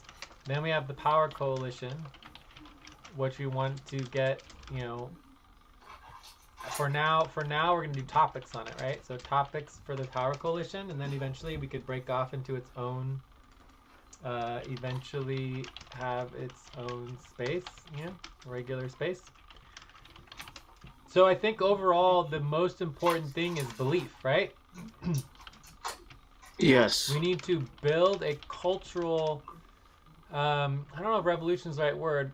It kind of relates to what we were talking about before, where we had the indigenous, you know, the indigenous renaissance, right? Which is a cultural foundation. So we need a cultural foundation that creates a momentum of belief, right? Because without a momentum of belief, there's just nothing else is possible. So that means that we need, you know, tangible experiences. People must feel empowered in the experience, right? So, and then if they believe in it, like, oh, this could actually work. So I would say that decentralized democratic models and ideally technological, so when I say technological, means that it can scale, right? Because like right now we have like 10 person in a meeting, we can't really do that much, right? But if we had a technological model and we got an entire platform for decentralized democracy, and you could have 1 million people jump into it, right, over the course of a couple weeks or months, right? That would be much more um, scalable and functional. You know what I mean? On a bigger level. So I think we need technological, large-scale solutions. Otherwise, people aren't going to believe it. Does that make sense? When you say technological, which are you referring to? Like mediums? Well, we have basically, I've developed a decentralized democratic model, right? So we have the model all set up. It's ready to go. We can review it. We can improve it, all that, right? So what it isn't is it's not a platform yet. It's not like a system that people can directly engage in themselves. They have to go through us. They have to come to a meeting. We have to have like 10 of us in a meeting, then we break up to 20 of us. Like it's with only 5, 10, 20 of us, it's a very slow process, and everything's bottlenecked through me and you. There's no way for people to get involved in the decentralized democratic model without going through us, which is not very decentralized. Does that make sense? So the platform itself would be the technological presentation of the model to be scalable to millions of people simultaneously, so they don't have to go through us. That makes sense? So I have some input. Yeah. So we're talking about worldviews again, right? Oh, yes. And I think it needs to be more granular as far as education and information. I think it might have to go down to community worldviews and aligning with people in each individual community and having them assist us in translating. When I say translating, I'm not talking about language. No, that is language. Oh, that's definitely language, right? So like well, not just language though. But it's more important than language. It's the meaning behind the words, right? We use the same vocabulary, but when one person says one word, different people from different cultures and different worldviews can have a different meaning of that same word, even though we all speak the same language, right? But not only that, we're talking about concepts, right? People view concepts differently. There might even be negative connotation or preferably positive connotation. And I think these things have to be looked at one at a time in order for it to be as effective as we would like. Yes. So basically, I 100% agree with you. The foundation to power in a decentralized democracy is in, building communication bridges. Yes, I like that. Because if we all try to speak, and just even the concept of accepting our limits as individuals from our own point of view, because most people, especially in power dynamics, the whole purpose of power is saying, like, especially when you're running for office and everything, is saying like, I know everything, I am the best at everything, everyone, I'm so confident, everybody needs to follow me, everyone needs to do what I say. Whereas we're totally the opposite. We're saying like, we know so little and we're so like unable to communicate. We need to translate everything for every single point perspective and every single worldview and every single culture and every single language. Like it has to be accessible. Without that, nothing even matters, right? Yes. So it completely flipping everything on its head, which is genius. Very, very cool. So that brings me to the importance of actually doing the values and principles. The values and principles are really the core that of binding the energy, for what our goals are. So a couple of key values here is utilizing AI and technology to customize communications models for different worldviews, languages, and cultures, etc. Like that's just super duper important. Even strategies, right? Absolutely. So if we can build a technological engine that basically instead of asking you what your language is, it asks you, okay, what is your background? Like, who are you? Where do you come from, right? And then based on that, then we are able to present the information in the correct way for them. But more important than presenting information, it's empowering them to be. I mean, if you're going to utilize AI, we would have to input have the user or worldview subject or person input their worldview, and that could be incomplete or complete depending on what they share. Yeah, but that's the AIO, right? So the AIO of the identity understanding will build worldviews through a collaborative process, right? Because every worldview will have all the input of all the identities of all the people. So the AIO will take care of that for us over time. I mean, it can only learn, right? So I still think we need people in the community, as far as like people who are bridges in the community, to assist. Of We course. can't just rely on the AIO. And it's gonna need help. Well, it's completely dependent 100% on people inputting into it. So I agree with you 100%. So we need to find people in each community to be like the bridge maker, right?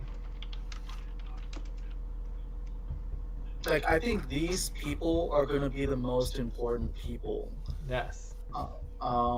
because they're gonna help translate why is this important, what is the value, and what's the point in partaking in this. They have to translate the value proposition. Definitely, yeah. There was one other thing I was thinking about, but it seems to have lost the thought. But overall, this looks really, really good.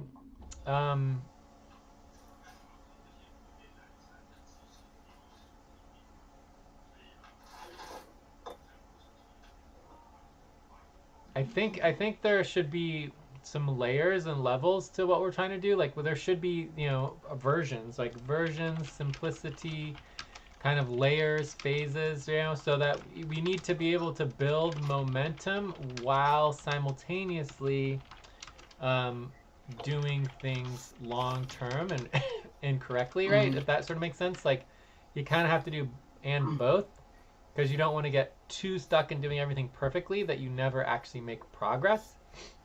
I also think we would seek consultation from specialists in these areas, like not just people in the community who can translate as bridges, but also specialists. Yeah. I don't know if there's any particular areas where, I mean, we're talking about cultural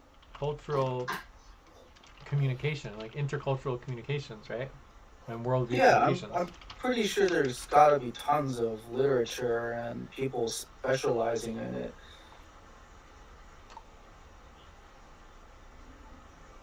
Like 100%, there are tons of books about culture associated with different races.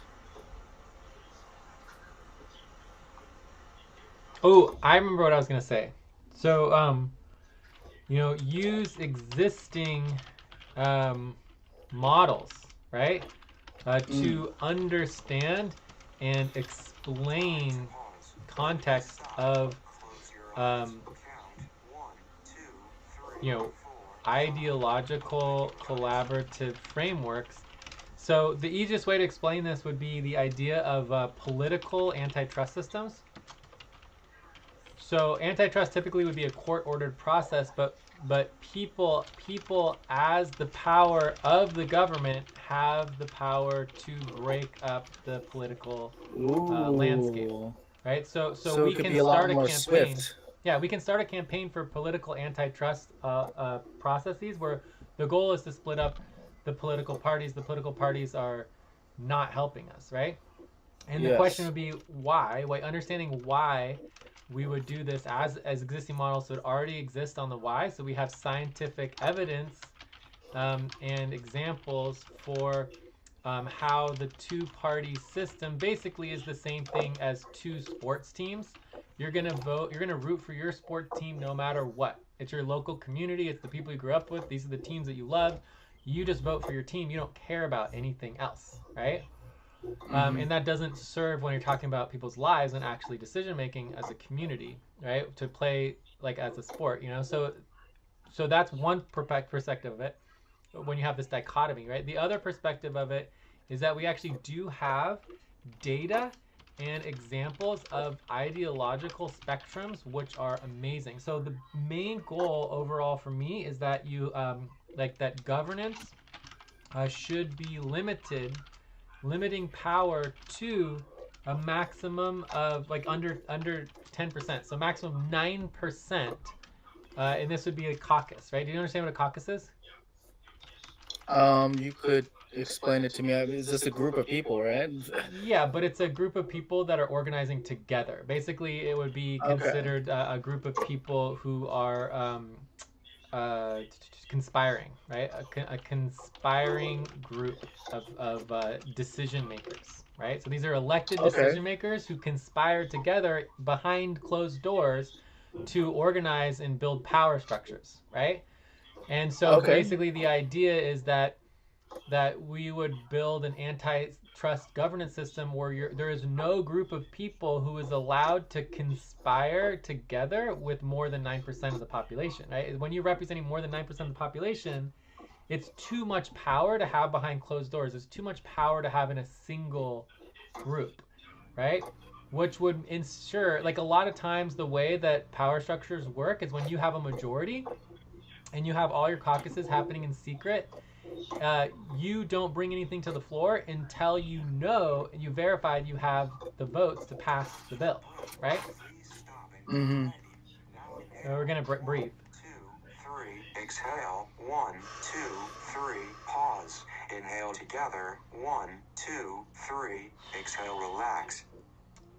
So basically, by breaking down into smaller groups, you can allow more of the communication to happen publicly and through the processes of governance that are supposed to happen, right? Because otherwise it's too easy to manipulate and have big money special interest top down control power in these huge caucuses, right?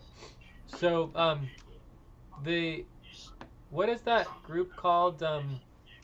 Ideological spectrum from the, what is it called? The Pew Master Institute? What is it called? The public it was like a institute. They're like one of the main polling agencies. You're talking about Can't remember. Neiman's? Was it not I think this is it. Neiman's? Pew. I think this might even be it right here. There's no way this is it. Oh my god, this is it. Unbelievable. I found it with one freaking search. All right, so this is amazing. This is what I'm talking about in terms of the science. And not only is this the science, this is the existing model, and that we can copy this. We don't need to replicate things. We can just copy it. So this is the political typology from the Pew Research Center. Okay, so let's write it down here. So Pew Research Center political ideology breakdown. So basically all we have to do is right, like there's worldview. Worldview is one thing, but then when we're talking about political spectrums, it makes sense to use the already existing system. So basically you have progressive left, establishment liberals, democratic mainstays, outsider left, stressed sideliners. It's probably what I would kind of be. Ambient right, populist right, committed conservatives, faith and flag conservatives, right? So you can start breaking down. This is not under the 10% mark, so some of these might need to be broken down even more, but it gives you a basic framework of a spectrum that's not just you're either red or you're blue, right? And it's a beginning process that people can relate to, and it's really cool because it's already worked out where you basically click on the button. Where is the button? Just a side note to this topic. Yeah. I feel like people don't even know where they stand on the spectrum. Well, that's why this is so cool, because you basically just click on the button. I have to find the button though. Where is Time the to damn pause. button? Please stop. Close your eyes. Count 1, 2, 3, 4, 5. So it's the Open your typology eyes. quiz questions, but where's the quiz? Here's the political topology. Oh, here we go. The typology quiz. All right, right here. I found it.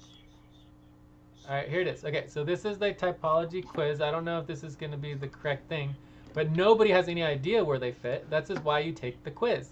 So you start the quiz, and then it asks you all the questions. It's 16 questions, and then that aligns you with which group. It's not going to be a perfect match, but it gets you started. And then let's say you have 1,000 people who go onto the platform.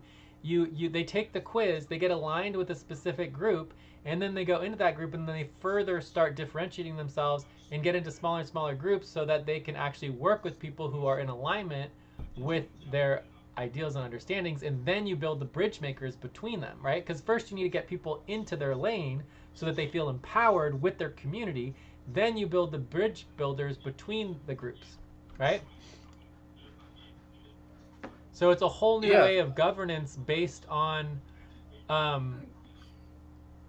limiting power of any one group and breaking up into more groups, right? Like the whole idea is antitrust against the Democrats and the Republicans, and then empower independents, empower citizens, and you start organizing people based on their belief systems and their understanding of the world and their ideologies, so that then they can empower themselves into groups that are smaller and not controlling top down like the Republicans and Democrats are, and then you build that from bottom up. So anyways, I'm not saying we have to do it this exact way, but I'm saying that this already exists as a perfect model for potentially leading towards a under 10% per group. It's definitely a facet. Yeah. So I'll just note that there as like a potential component of like a technological system that can then start understanding the worldviews and the actual data of the bridge makers, so that we can start translating between the groups. Yeah.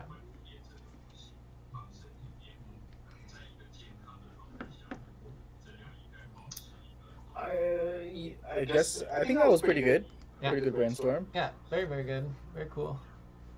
So from here, ideally we would want to start prioritizing. Let's make sure we didn't miss anything from our previous brainstorms. And I'm going to look at our notes from before, and then we want to start prioritizing.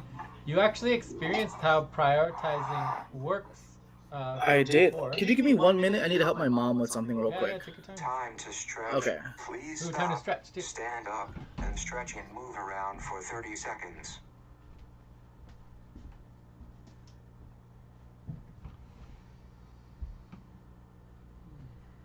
I wonder if Flo is still there. You there, Flo? I think we might have lost Flo. Hey, Flo, you there at all? Hello? No Flo.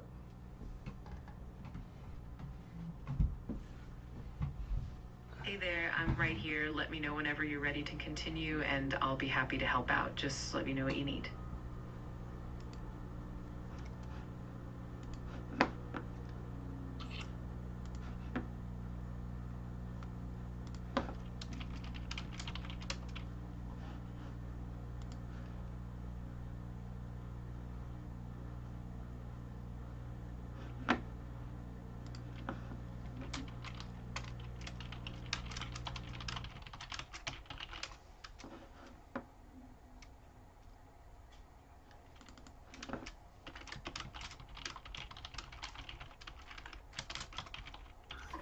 Alright, I'm back. Okay, cool. I'm just looking through a few. See if there's any other things that might have missed from our thing from last time. Absolutely. Take your time. If you come across anything specific you'd like to revisit, or if you have any questions, just let me know. I'm here to help whenever you're ready. So I feel like one of the key components that was discussed last time is the idea that Absolutely, that's a great. we need to rethink the molecular family model, right?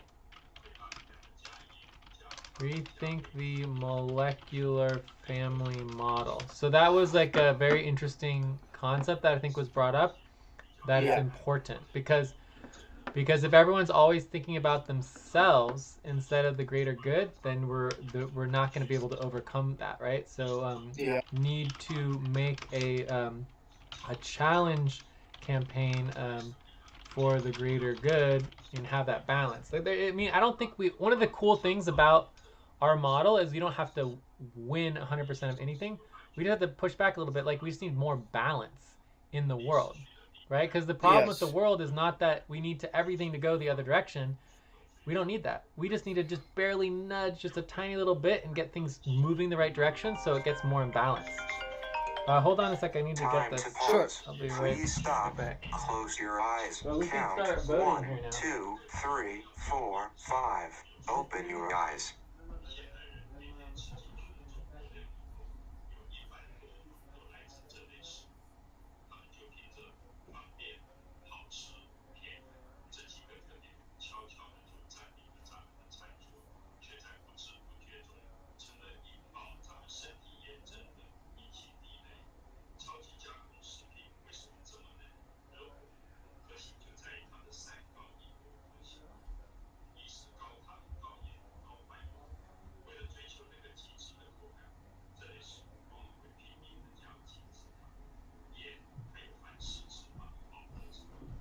All right.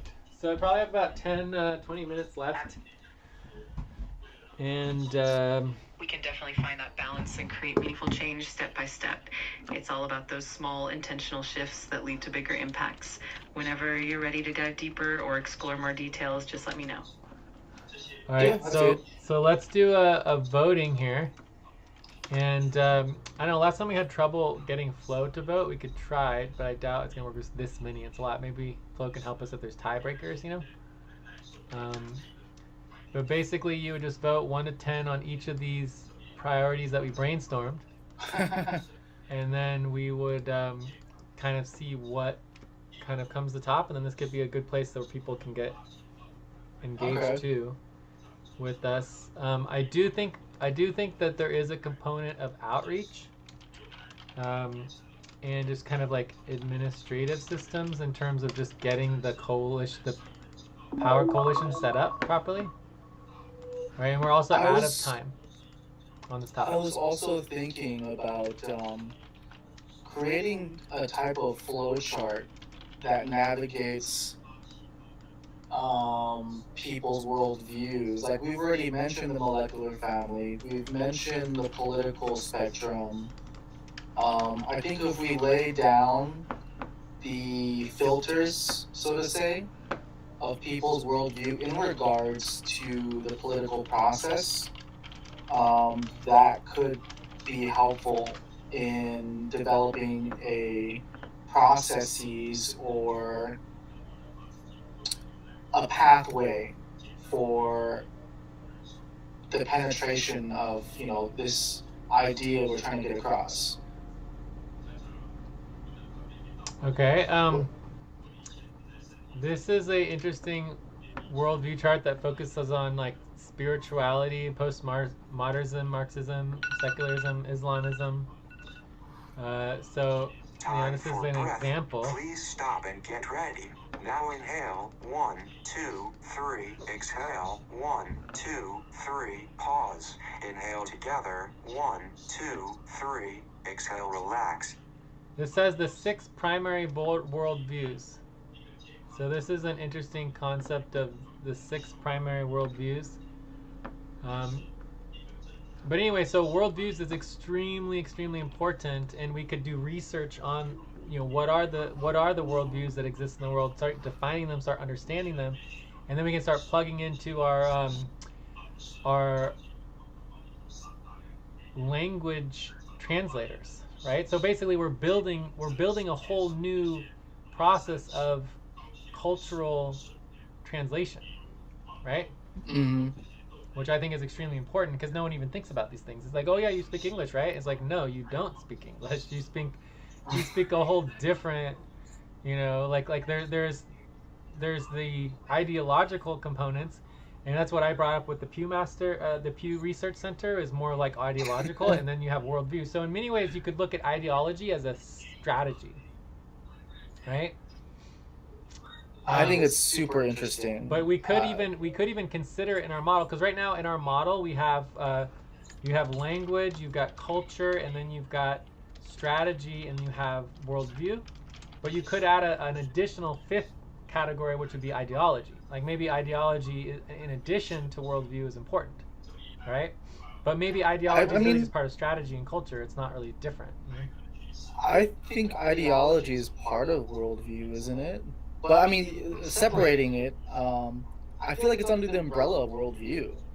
Yeah, I mean, for me, it's a little different because ideology represents political implications on how your worldview affects decision making, whereas worldview is more like your belief system before the ideology. It's like, I believe that the earth was made in 10 days. I believe that science is the foundation to all existence, or I believe that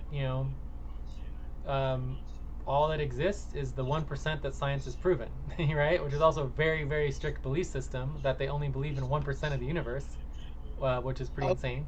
And then you also have many other types of belief systems, Could you repeat for me again your description of ideology?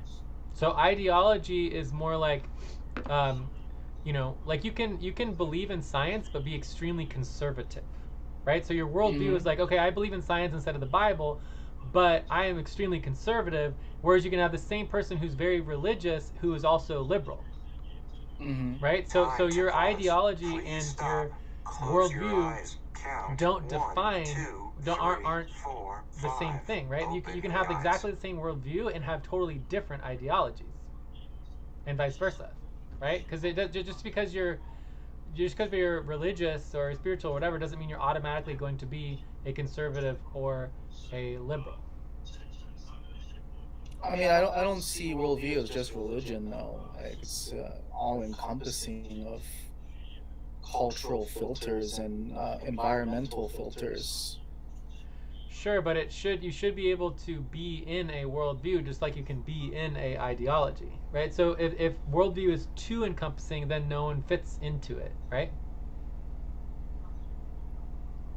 I mean, kind of like. So I mean, let's just add here just like defining definitions, right? Definitions of worldview, ideology, culture, strategy. Yes. I mean, all these things are very important to define and get clarity on what they mean, because yeah. So I think that's pretty important. I put that near the top of our priorities. I would agree with that. Yes.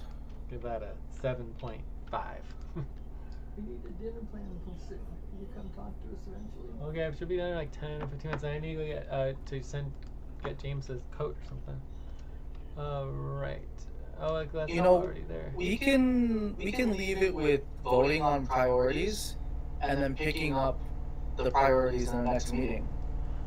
Yes, I'm gonna vote on these right now, because if I don't do it now, I might forget. But then we can pick it up. We'll pick it up and see what the priorities are later, and we can also send it out and see if other people want to vote. I mean, at this point, I don't know anyone for sure who might do this, but I think what will happen is that as we talk about it, because this relates to pretty much every other meeting that we have, and then other people will get interested in it, and then they can vote and get involved in helping prioritize in the future. I'm trying to move the brackets in Google Sheets or Google Docs. I can't expand the bracket to see. Oh, it's over this bracket. Wait, I can't even move that bracket. Well, you can share your screen if you want. I mean, overall, sometimes if you refresh, it helps. But okay. Let's see. You're in column F, and you can also just tell me your vote, and I'll write it down for you. Okay. Well, I mean, I don't have a problem writing down the vote. It's looking at the The topic. because it gets cut off Oh. after D. Yeah, you just have to click on it, and then it should come up at the top. And also we can expand. We can expand. Okay, it. now I see. Yes, it is moving now. Write down whatever you were about to say and take a break for 6 minutes. Okay. This one's not moving though.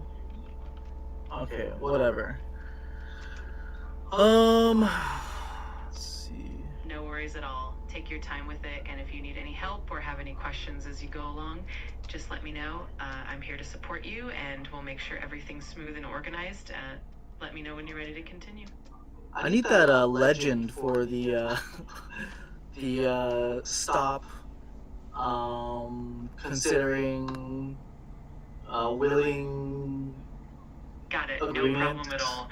Just let me know whenever you're ready to pick things back up, and it's a little different when you're prioritizing because this isn't an official vote. But basically, 1 to 3 is equal to no. Right. 4 to 6 is equal to abstain, and then a 7 to 9 is equal to a yes, right? So, but when you're prioritizing, it's much more fluid. It's just kind of like, it's a yes and important if it's a high vote, and it's a low no if it's like a low vote, right? And I just kind of start with 5 in the middle, but it's like this is going to be pretty nuanced. I mean, there's so many different things we're looking at prioritizing here, and it might take a couple times over to kind of figure out what we like. I'm not sure if there are restrictions on editing the documents. Yeah, probably. That's probably restrictions. Let me fix that. Okay, here it's on comment. All right. Save. Good. So now you should be able to refresh and then edit. Okay. Okay, I have to refresh. Let's see. Okay. That's something I should train Flow to do because there we go. Flow should remind us to make it editable when we're creating it. Absolutely, that makes sense. I'll keep that in mind going forward, and if there's anything else you need, or if you want any help with the prioritization or anything else, just let me know. I'm here to help make it as smooth as possible. Most technological scale. Organize, understand the world field structure. I think education. No, that's like, that's not important right now. I think we need to understand views.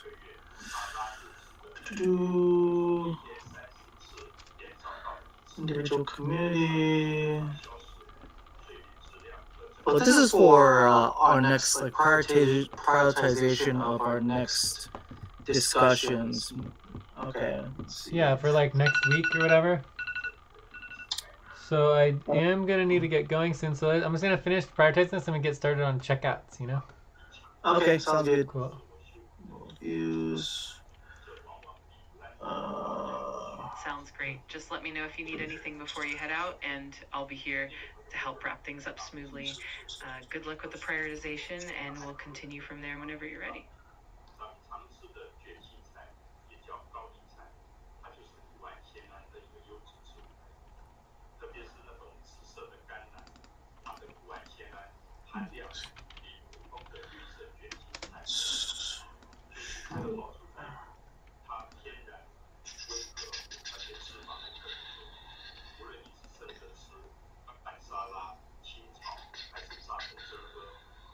Input. Yes.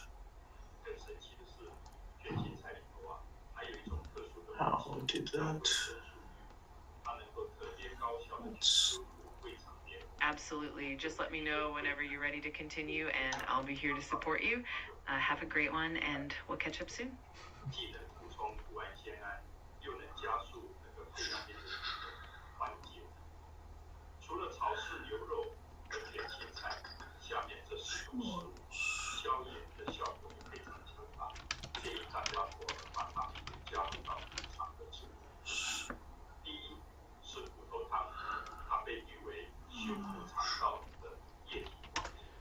All right, I got all my voting done.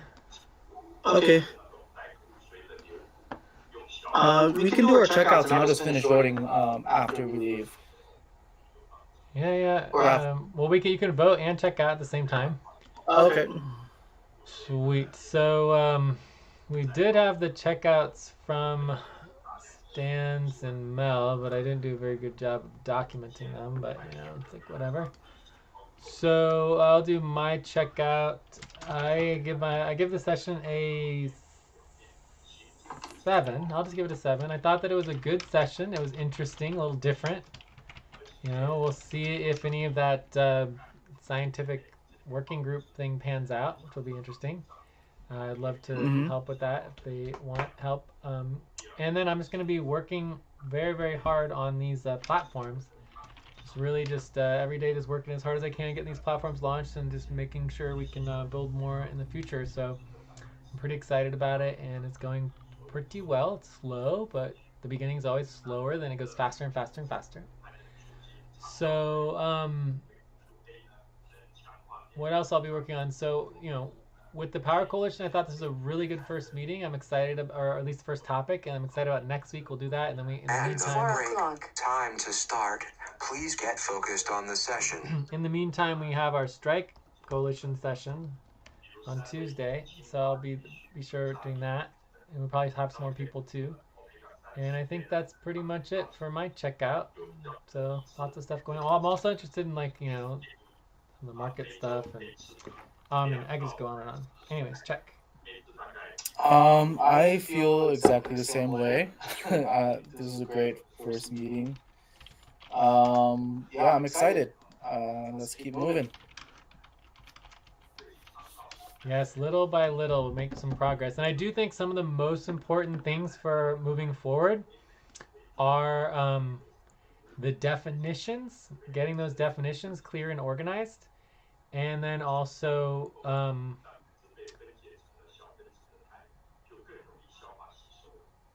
Absolutely. the values, principles, and ideologies. So, are you done voting? Yes, all done. Let's see what popped to the top. So I'm going to do the filter and just sort by. So yeah, definitions number 1, flow chart and worldviews, values and principles like number 2, 3. So it looks like we have a pretty clear idea of where we want to start. Okay. Cool. Nice. So this looks really good. And we did our checkouts. Let's see if Flo wants to check out. Hey, Flo, do you want to check out and give a number how the session went from 1 to 9? What are you going to work on? Flo? You're there, Flo? Try resetting Flo, let's see if it helps. Hey, Flo, do you want to check out and give us the number from 1 to 9, how the session went, and what you're going to be working on between now and next session?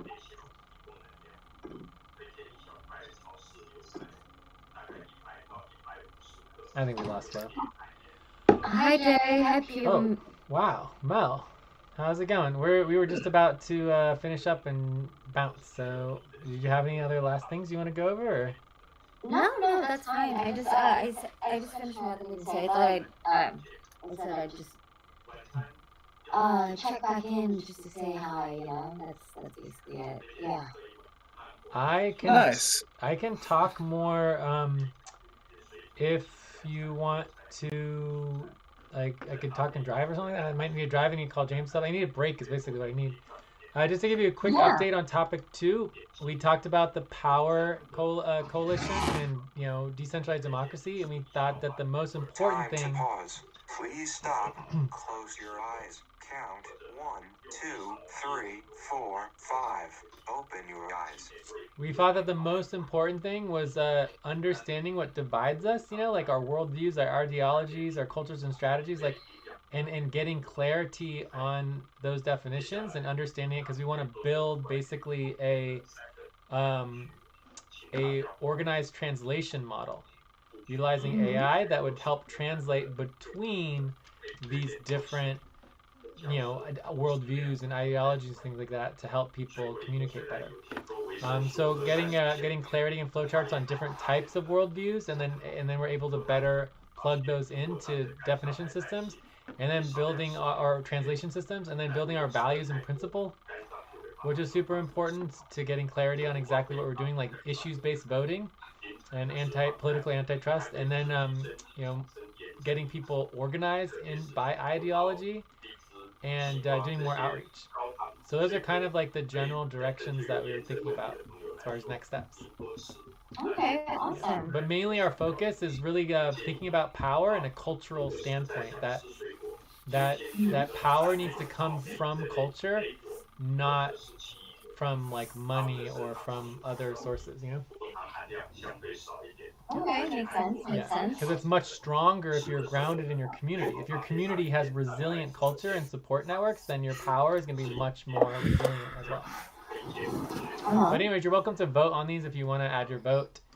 It's up to you. And then yeah, we did a little kind of decompression from the first topic with Stas. And overall, I thought it was really good. I mean, obviously, there's the flag of him wanting to have complete control over everything, which obviously I define as a hobby. But other than that, there's a lot of things that were good, including the grounding that, you know, he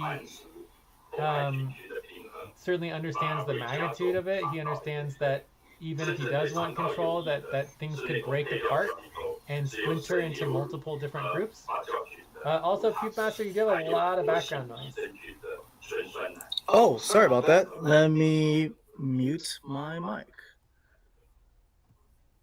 Okay, yeah, much better. There we go. Nice. So, as I was mentioning, he had some grounding things where it's like the whole project could like split and splinter off and fracture apart, and there could be many organizations involved. And he also seems to be very clear about wanting administrative support and like, you know, support with you know, he does not want the media companies to be in control. You know, he doesn't want a bunch of like, you know, yeah, he doesn't want to just hire groups that are controlling everything. He wants managers. He wants middle people that are more down to earth, if that makes sense. You know. So, anyways, like, it's interesting. You know, we'll see what happens. You know, I certainly have, you know, my own concerns, but it's like if he's willing to meet in the middle and figure out some collaborations, that's fine. I'm also willing to get involved later on once things sort of pan out too. So either way, it's fine. It's really up to you if you wanted to get involved at this stage. I think today was a step, or get involved when there's more clarity, because I think a lot of the things can't be answered yet. I mean, a lot of things have been drafted, and things can just shift real quickly as soon as we get a yes or a no, or like just any feedback from taking action. All he's done is prepared a lot of things internally, like he said. You got an idea of where it's at. And it's just like he said, the go button, right? Yeah. If you want to get involved now and help push these go buttons and see, or you want to wait until later. Yeah. Well, see where things land. I mean, the things that would get me 100% behind it would be, you know, a business instead of a hobby, right? Having a little bit more public transparency and accountability. Like, those are the things that interest me the most. You know, because like another technology business controlled by a man that it basically can do whatever they want. It's like, do we really need that in the world? You know what I mean?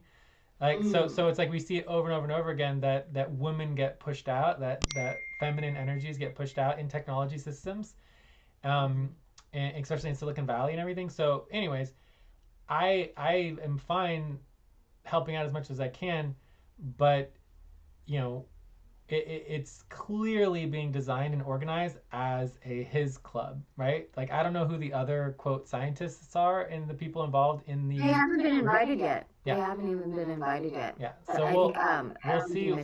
We'll see what happens. But again, I think it's all perfectly fine. It's just a flag, you know, just like at least an orange flag that it's going to be 51% controlled, and that he controls all the budgets, that he controls all of the decision making, that he controls everything. I mean, it's a hobby. It's basically just a hobby, which is fine. You know, if he has $1 million hobby, that's great. Like, you know, a lot of corporations are multi-billion-dollar hobbies. You know, like Google and freaking Facebook and all these places where you have like 1-2 people who basically have decision-making power over a multi-billion-dollar corporation. It's insane. Mm-hmm. Yeah. I mean, aren't they trillion-dollar corporations at this point? Having like 2-3 people in charge of trillions of dollars, it's mind-blowing. Okay. Yeah, but either way, it's perfectly fine to just see where things go, and I'm willing to, continue to negotiate and see if we can put together some sort of partnership collaboration if he wants to, but it's just, it's also perfectly fine just to kind of see where things are in a week or two. Okay, sounds good. And he's always welcome to jump back on our calls, and then we can also schedule that working group and see who comes. But just keep me in touch with it. Hit me up on the text as needed, and Yeah, I had a note of when you guys meet. I think I made a note of it somewhere in a thread. You guys have these sessions Monday and Wednesdays at 3s, right? Oh no, Wednesdays and Fridays at 3, I think. Yeah. Tuesdays. Oh, Tuesdays is the Strike Coalition, so it's really just Fridays at 3, very open, and also Thursdays at 12. So Thursdays at 12 is the co-op, and then Fridays at 3 is the coalition. So those are the most broadest. The strike call on Tuesdays, it depends who shows up, but it's a little bit more focused on striking, which is not particularly applicable to this project. Yeah, no, not at all. I see. Tuesday and Friday at 3 with Yeah, so it'll be Thursday at 12 was the co-op, so we can talk about anything during the co-op meetings, and then this meeting Fridays at 3 is also a co-op meeting. Then we can also schedule a org support meeting, right? If you wanted to schedule. Yeah. Yeah. Okay. For sure. Cool. So, Alrighty. Are we looking good? Any other things to check in on, or otherwise we're gonna bounce? You can do a last checkout if you want to do a last checkout, Mel. No, I thought today's meeting was great. I think I'd give it a 7. It was a good session, and it was good for you to meet Sauce, and for me to also just engage a little bit with QMaster and the new AI flow system. Yeah. Yeah, Flow still doesn't work very good. You get about like 20 minutes, maybe a half hour from Flow, and then eventually just starts lagging more and more, and then it's just like barely works at all. Like we couldn't even get Flow to check out. I mean, I can try again, but I was gonna do it by hey Flow, can you check out? No, nothing. Yes, so lots still needs to be improved on the AI systems. Coolio. Awesome. All right, well, I'll talk to y'all later, and you all take care. It has been a pleasure. It was very nice meeting you, Mel. Yeah, you too. Enjoy the rest of your day or night. Thank you. You too as well. Bye. Bye. Thanks, Mel. Ciao.